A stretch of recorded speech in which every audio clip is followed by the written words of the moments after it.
திமுகவும் அதிமுகவும் ஒன்று என்ற விஷயம் வந்து வரப்போற காலத்துல வந்து தாவேக்கா எடுக்கிற இன்னொரு பிரச்சார பாணியா தான் பார்க்குறேன். திமுக அதிமுக ரெண்டு திமுக இப்போ ஆட்சியில் இருக்கு, அதை அகற்றணும்.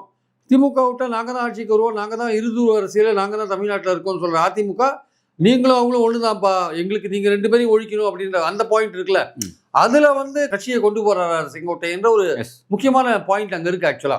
ஸோ அந்த தாவேக்கா மேடையில திமுக அதிமுக ஒன்று என்று சொன்ன விஷயம் வந்து விஜய் பார்வையிலேருந்து அந்த விஷயத்தை திமுக அதிமுக எதிர்ப்பை வந்து இன்னும் ஸ்ட்ராங்கா திமுகவை எதிர்க்கிற மாதிரியே கிட்டத்தட்ட அதிமுகவை ஏன் ஆட்சிக்கு மீண்டும் வரக்கூடாது, அவங்க எப்படி ஊழல் ஆட்சிகள் அப்படி போன்ற விஷயங்கள் வந்து அதாவது இன்னும் விளக்கி சொல்றாரு.